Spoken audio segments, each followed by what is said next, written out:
Welcome everyone. Thank you for tuning in to the news update on day 325 of the war in Ukraine. You are listening to The Account.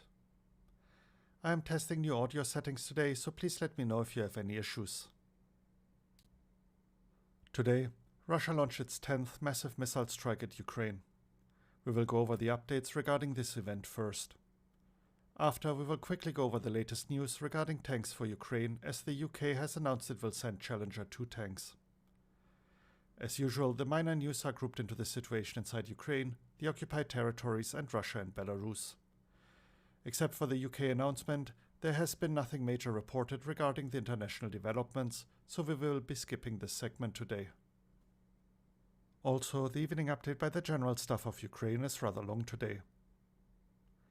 And now, to start the report, the flashpoints along the front.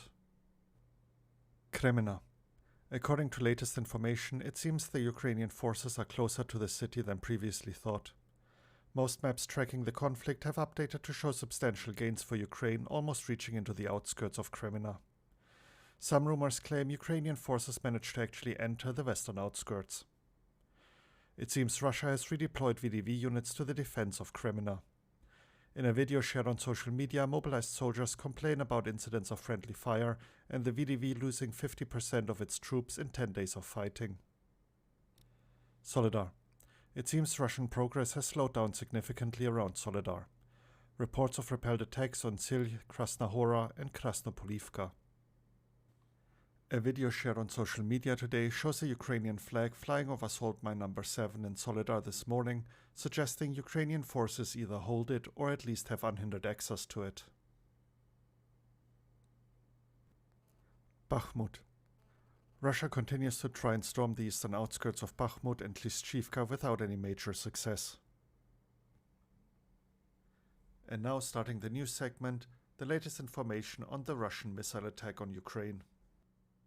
Today, once more and for the first time this year, air raid sirens sounded throughout Ukraine as Russia launched its 10th mass missile attack on the country. Initially in the morning, Russia launched several missiles at Kyiv. At least 3 explosions were reported in the city and undisclosed critical infrastructure was damaged. Missile debris was found on the premises of the Pyrohiv Museum near Kyiv. Yuri Ignat, spokesman of the Ukrainian Air Force, reported that the missiles were launched from the north on a ballistic trajectory. Warnings of the attack came late as Ukraine does not have the necessary means to detect and destroy ballistic missiles yet. According to the Kyiv City Military Administration, no casualties were reported after this attack. Later in the day, the Ukrainian Navy and Operational Command Pivden reported that Russia had 5 missile carriers combat ready in the Black Sea.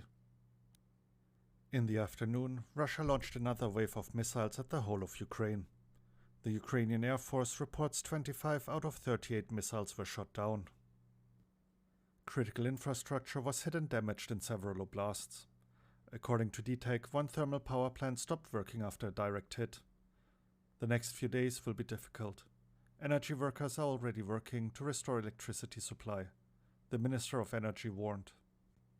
Ukrenergo reported that emergency blackouts had to be introduced to 11 oblasts. As stated by President Zelensky during his evening address, the Kyiv and Kharkiv power grids are experiencing the worst difficulties. In Moldova, authorities reportedly found missile debris from the attack. This is the 3rd time since October 10th when Russia started its mass missile strikes. In the city of Dnipro, the Russian attack hit a high-rise apartment building and caused it to partially collapse. So far, 5 civilians were confirmed dead and at least 60 were injured, 12 of them children. Rescue operations are ongoing and people remain trapped under the rubble. The article by Liga.net includes many pictures and videos and is being updated. After the recording of the video, an update from Dnipro now states 12 civilians died and 64 were injured. According to the Ukrainian Air Force spokesman Yuri Ignat, the apartment building was hit by a Kh-22 missile designed to destroy aircraft carrier groups at sea. It carries a 950-kilogram warhead. The same type of missile was also used in the attack on a shopping center in Kremenchuk a few months ago. President Zelensky wrote in a statement, eternal memory to all whose lives were taken by Russia's terror. The world must stop evil. Debris clearance in Dnipro continues. All services are working. We are fighting for every person, every life. We'll find everyone involved in terror. Everyone will bear responsibility. And now, in case you are interested, this Liga.net article in Ukrainian has a timeline of the events. Moving on to the latest updates on the British decision to provide Challenger 2 tanks. The British government has decided to provide Ukraine with its Challenger 2 tanks. This was reported by the office of the British Prime Minister Rishi Sunak and several news outlets. 4 Challenger 2 tanks will be delivered to Eastern Europe immediately, with a further 8 to follow shortly after. President Zelensky thanked Prime Minister Rishi Sunak for the decision and hopes it will send the right signal to other countries. Meanwhile, the German Chancellor Olaf Scholz complained about pressure to supply tanks to Ukraine and said the government would not rush any decisions. According to him, every step has to be weighted carefully. While Germany has increased its support for Ukraine, Scholz is still accused of being too reluctant and trying to avoid angering Russian President Vladimir Putin. And now for the minor updates, starting with the situation inside Ukraine. Volodymyr Zelensky, President of Ukraine, has expressed his desire for visiting the UN General Assembly on the anniversary of the Russian invasion to give a speech. However, many factors have to be considered to make this a possibility, including the warning of a renewed offensive by Russia in February. Moving on to the latest out of the occupied territories. Early in the morning, powerful explosions were reported in occupied Melitopol. Later today, Melitopol Mayor Ivan Fedorov announced that after a military base at one of the captured factories was hit, panic broke out among Russian soldiers. He also mentioned explosions at troop concentration points in Berdyansk and Tokmak. Due to a recent increase in attacks on military targets in occupied areas, Russia has escalated its efforts against the resistance movement. And to wrap up the news segment, the latest out of Russia and Belarus. According to Ukraine's military intelligence, Russia has begun preparing for a large-scale long-term war. Indications for this is the reorganization of the defense industry and the appointment of the Chief of the General Staff of the Armed Forces of the Russian Federation, Gerasimov, as the new commander for the war in Ukraine. The main Directorate of Intelligence of the Ministry of Defense further reported that Russia seems to be preparing to implement martial law across the country. Vasily Nebenzia, Russia's permanent representative to the UN, claimed Russia does not intend to destroy Ukraine as a state. He went on to explain that the Kremlin is ready to achieve the goals of the special military operation through negotiations once the threat from Ukraine against Russia and the discrimination against the Russian-speaking population stops. And now for the intelligence reports, starting as usual with the UK Ministry of Defence.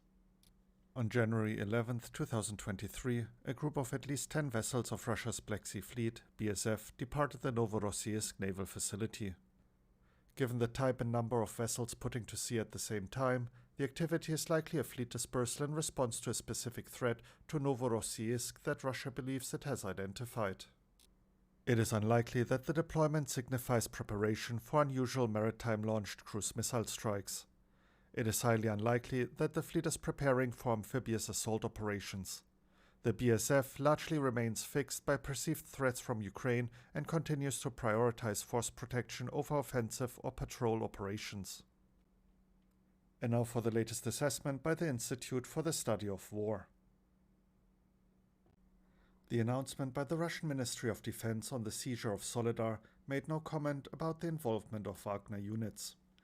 This caused immediate backlash with the Russian military blogger community and led to the Russian Ministry of Defense releasing an additional statement 6 hours later praising the involvement of the Wagner assault units. This highlights the ongoing power struggle between the Russian military leadership and Yevgeny Prigozhin, head of the Wagner PMC, previously pointed out by the Institute. It is clear that both sides are equally trying to undermine each other's efforts.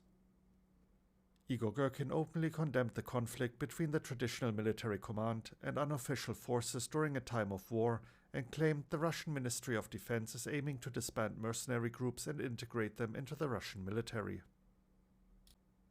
Gherkin further talked about how Soledar has exposed a major dilemma for Russian President Vladimir Putin and the options he has. Either he increases his efforts to appease both sides, doubles down and risks losing support, or become an arbitrator and the commander-in-chief. And to wrap up the report, the evening update by the General Staff of Ukraine. The Russian occupiers, having no success on the battlefield, continue to destroy the infrastructure and homes of the civilian population.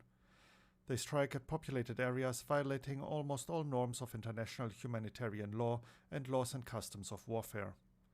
So today, a Russian missile hit a residential apartment building in the city of Dnipro. At the moment, it is known about 5 dead and 39 wounded civilians, including 7 children. The rescue operation is ongoing. Today, the enemy launched massive missile attacks on our territory. In the morning, the capital was attacked by S-400, S-300 anti-aircraft guided missiles from the north. Later, the terrorists used high-precision weapons. Kh-101, Kh-505 and Kh-22 air-based cruise missiles, Caliber sea-based cruise missiles and Kh-59 guided air missiles against the critical infrastructure of Ukraine. In total, the enemy launched about 28 cruise missiles of various bases and 5 guided air missiles. 18 cruise missiles and 3 guided air missiles were destroyed by the forces and means of the Air Force of the Armed Forces of Ukraine in cooperation with units of other components of the defense forces. Counting and clarification is in progress. The enemy does not abandon its intention to completely capture the Donetsk region. For this purpose, it concentrates its main efforts on offensive actions in the Bakhmut direction. Heavy fighting continues for Soledar. Our soldiers repel enemy attacks around the clock. The occupiers suffer heavy losses. The enemy is also conducting an offensive in the Liman, Avdiivka and Novopavlivka directions. He is trying to improve his tactical position in the Kupiansk direction, and he is defending himself in the Zaporizhia and Kherson directions.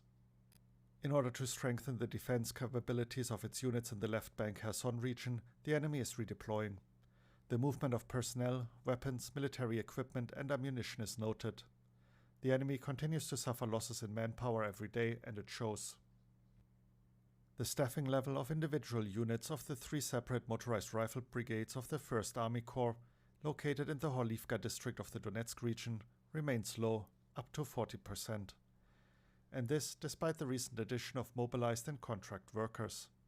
It is significant that personnel are not allowed to leave the location. In this way, the occupiers somehow tried to prevent desertion. The Russian occupation authorities in the temporarily occupied territories of the Donetsk region are revising the categories of citizens of draft age who previously had protection. In particular, workers of emergency and communal services have already been warned about this. And that wraps up another one of our news reports. If you're interested in any of the articles I mentioned, you can find links to them in the description as usual. Thank you for tuning in and have a great day. You were listening to The Account. Slava Ukraini.